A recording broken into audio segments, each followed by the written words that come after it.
নমস্কাৰ এই মুহূৰ্তত আহি পৰিছে কেইবাটাও গুৰুত্বপূৰ্ণ খবৰ আৰু এনে ধৰণৰ খবৰসমূহ নিতৌ চাবৰ কাৰণে চেনেলটো সাবস্ক্ৰাইব কৰি ভিডিঅ'টোত এটা লাইক কৰি দিব। এই মুহূৰ্তত জনাই আছো এটা গুৰুত্বপূৰ্ণ খবৰ। লুঙি হৈছে আমাৰ সংস্কৃতি, লুঙিয়েই হৈছে আমাৰ সম্পদ। মুখ্যমন্ত্ৰী হিমন্ত বিশ্ব শৰ্মাক চ্যালেঞ্জ কৰি লুঙি পিন্ধি ৰাজপথলৈ ওলাই আহিছে শ শ সংখ্যালঘু মুছলমান লোক।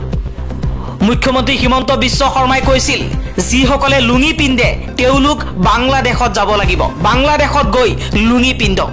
এবাৰ হিমন্ত বিশ্ব শৰ্মাকে চ্যালেঞ্জ কৰিছে সংখ্যালঘু মুছলমান লোকে। এবাৰ লুঙি পিন্ধি ৰাজপথত প্ৰতিবাদত বহিছে মুছলমান লোক। 1 কোটি মুছলমানে লুঙি পিন্ধি প্ৰতিবাদ কৰিব বুলি হুংকাৰ দিছে। মুখ্যমন্ত্ৰী হিমন্ত বিশ্ব শৰ্মাক এক প্ৰকাৰ চ্যালেঞ্জ কৰি সংখ্যালঘু সংগঠনৰ নেতাসকলে লুঙি পিন্ধি ৰাজপথত প্ৰতিবাদ কৰিবলৈ আৰম্ভ কৰিছে। পৰৱৰ্তী খবৰ, সংবিধানৰ নামত শপত খাই সাংবিধানিক পদত থাকি মুখ্যমন্ত্ৰী হিমন্ত বিশ্ব শৰ্মাই আৰম্ভ কৰিছে সাম্প্ৰদায়িক ৰাজনীতি। লুঙিক লৈ মুখ্যমন্ত্ৰীৰ মন্তব্যৰ পিছতেই উভতি ধৰিছে সাংসদ ৰকিবুল হুছেইনে। নিজৰ মন্তব্যৰে নিজৰ চিনাকি দিছে হিমন্ত বিশ্ব শৰ্মাই। মাত কটাই প্ৰমাণ কৰে যে তেওঁ মুখ্যমন্ত্ৰী পদৰ যোগ্যই নহয়। এজন মুখ্যমন্ত্ৰীয়ে কেতিয়াও এজন মানুহৰ সাজ পোছাকক লৈ মন্তব্য কৰিব নোৱাৰে। এজন মুখ্যমন্ত্ৰী সংবিধানৰ নামত শপত খায়, এজন মুখ্যমন্ত্ৰীয়ে সাংবিধানিক পদত থাকি কোনো জাতি জনগোষ্ঠীৰ সাজ পোছাকক লৈ এইদৰে মন্তব্য নকৰে। হিমন্ত বিশ্ব শৰ্মা মুখ্যমন্ত্ৰীৰ যোগ্য নহয়। পৰৱৰ্তী খবৰ, গুৱাহাটী উচ্চ ন্যায়ালয়ক বোমাৰে উৰুৱাই দিয়াৰ ভাবুকি। অজ্ঞাত একাউণ্টৰ পৰা ইমেইলত আহিছে এটা ভাবুকি। ভাবুকিৰ পাছতেই আৰক্ষীয়ে চলাইছে তালাচী। এবাৰ গুৱাহাটী উচ্চ ন্যায়ালয়ক বোমাৰে উৰুৱাই দিয়াৰ ভাবুকি প্ৰদান কৰিছে। অজ্ঞাত একাউণ্টৰ পৰা ইমেইলত এই ভাবুকি অহাৰ পাছতেই আৰক্ষীয়ে চলাইছে অভিযান। আন এটা খবৰ, আমেৰিকাৰ ডোনাল্ড ট্ৰাম্প চৰকাৰৰ বিৰুদ্ধে ৰাষ্ট্ৰীয় আদালতত গোচৰ ৰুজু কৰিছে হাৰ্ভাৰ্ড বিশ্ববিদ্যালয়ে।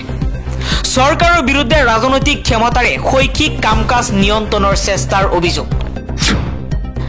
আন এটা খবৰ, এতিয়াৰ পৰা 10 বছৰৰ ওপৰৰ কিশোৰ কিশোৰীৰ বেংক একাউণ্ট খোলাত অনুমোদন। ৰিজাৰ্ভ বেংক অফ ইণ্ডিয়াই জাৰি কৰিছে এই নিৰ্দেশনা। এতিয়াৰ পৰা 10 বছৰৰ তলৰ কোনো কিশোৰ কিশোৰীৰ বেংক একাউণ্ট খুলিব নোৱাৰিব। এতিয়াৰ পৰা 10 বছৰৰ ওপৰৰ কিশোৰ কিশোৰীৰ বেংক একাউণ্ট খোলাত অনুমোদন জনাইছে ৰিজাৰ্ভ বেংক অফ ইণ্ডিয়াই। আন এটা খবৰ, এজাক বৰষুণতেই কৃত্ৰিম বানত পৰিছে গুৱাহাটী মহানগৰ। পুৱতি নিশাৰে পৰা হোৱা ধাৰাসাৰ বৰষুণত ডুব গৈছে গুৱাহাটী মহানগৰৰ বিভিন্ন প্ৰান্ত।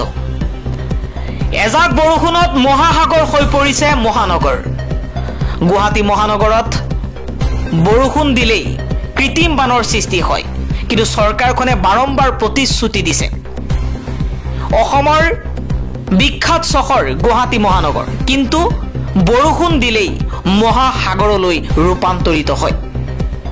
স্থায়ী সমাধান কেতিয়া হ'ব তাক লৈ বিভিন্ন দল সংগঠনে প্ৰতিবাদ কৰি আছে। বছৰৰ পাছত বছৰ ধৰি গুৱাহাটী মহানগৰত বানপানী হোৱা দেখা পোৱা যায়, কিন্তু চকু নিদিয়ে চৰকাৰখনে। ভাল সিদ্ধান্ত নলয়, স্থায়ী সমাধানত জোৰ নিদিয়ে চৰকাৰখনে, যাৰ বাবে বছৰৰ পিছত বছৰ ধৰি গুৱাহাটী মহানগৰবাসীয়ে বৰষুণৰ ফলতে হোৱা মহাসাগৰ সদৃশৰ পৰিৱেশত বুৰ যাবলগীয়া হয়।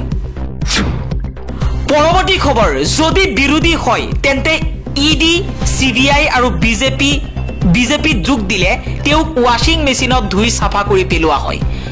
অকল অসমেই নহয়, সমগ্ৰ দেশতেই একেই পৰিস্থিতিৰ সৃষ্টি কৰিছে বিজেপিয়ে। যদি বিৰোধী দলৰ কোনোবা নেতা বিজেপি দলত যোগদান কৰে, লগে লগে ৱাশ্বিং মেচিনত বিজেপিৰ ৱাশ্বিং মেচিনত ধুই চাফা কৰি পেলোৱা হয়। কিন্তু কিয়? যিমানেই দুৰ্নীতিগ্ৰস্ত নেতা নাথাকক কিয়, বিজেপিত যোগদান কৰাৰ লগে লগে সকলোবোৰ দুৰ্নীতি বিজেপিৰ ৱাশ্বিং মেচিনে চাফা কৰি পেলায়। এবাৰ বিজেপিৰ ৱাশ্বিং মেচিনৰ প্ৰসংগত মন্তব্য কৰিছে জিতেন্দ্ৰ সিঙে।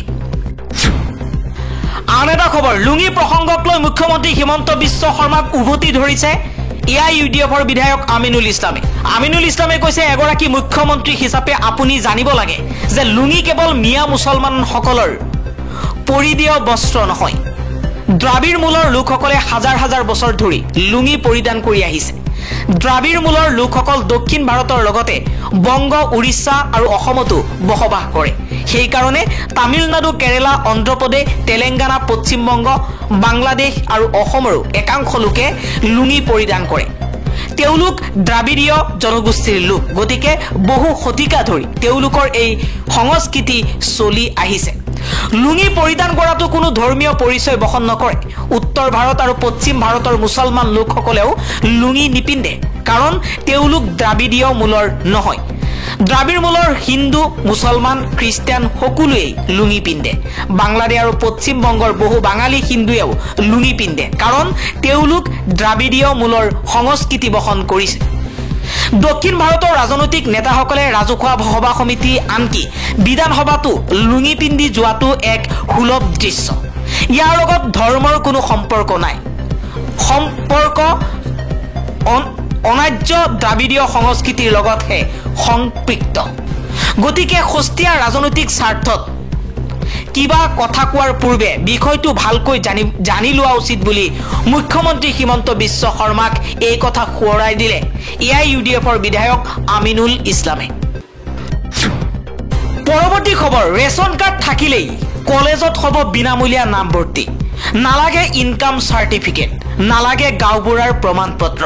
মুখ্যমন্ত্ৰী হিমন্ত বিশ্ব শৰ্মাই সকলো কলেজৰ অধ্যক্ষলৈ নিৰ্দেশনা দিছে। এতিয়াৰ পৰা ৰেচন কাৰ্ড দেখুৱালেই কলেজত হ'ব বিনামূলীয়া নামভৰ্তি। পৰৱৰ্তী খবৰ, ৰাজ্যৰ ৰাজনীতিত সোমাইছে লুঙি আৰু বন্দুকৰ প্ৰসংগ।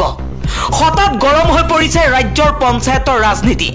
মুখ্যমন্ত্ৰী ডক্টৰ হিমন্ত বিশ্ব শৰ্মা ফিল্ডত নমাৰ পাছতেই ৰাজ্যৰ পঞ্চায়তৰ নিৰ্বাচনৰ ৰং সলনি হৈছে। মুখ্যমন্ত্ৰী ডক্টৰ হিমন্ত বিশ্ব শৰ্মাক পুনৰ উভতি ধৰিছে কংগ্ৰেছে। হিমন্ত বিশ্ব শৰ্মাই কংগ্ৰেছক হাতৰ প্ৰতীক পথ সলাই লুঙিৰ প্ৰতীক পথ লোৱাৰ পৰামৰ্শ দিছে। আৰু আনফালে মুখ্যমন্ত্ৰীৰ পৰামৰ্শৰ বিপৰীতে কংগ্ৰেছে আহ্বান জনাইছে বিজেপিয়ে লওক বন্দুকৰ প্ৰতীক। মহাত্মা গান্ধীক হত্যা কৰিছিল নাথুৰাম গডছে, আৰু নাথুৰাম গডছৰ দৰে কিছুমান মানুহ এতিয়া বিজেপিৰ ভিতৰত, RSSৰ ভিতৰত সোমাই আছে। সেইবাবে বিজেপিয়ে পদুম ফুলৰ বিপৰীতে প্ৰতীক চিহ্ন হিচাপে বন্দুক ল'ব লাগে বুলি আহ্বান জনাইছে কংগ্ৰেছে। আন এটা খবৰ, কৃষক মুক্তি সংগ্ৰাম সমিতিৰ সাধাৰণ সম্পাদক বিদ্যুৎ শইকীয়ালৈ আইনী জাননী। গোলাঘাট আৰক্ষীয়ে জাৰি কৰিছে জাননী। অসমৰ মাটিত নগাৰ আগ্ৰাসনৰ বিৰুদ্ধে প্ৰতিবাদী কাৰ্যসূচীৰ আহ্বান জনোৱাৰ বাবেই জাননী জাৰি কৰিছে প্ৰশাসনে।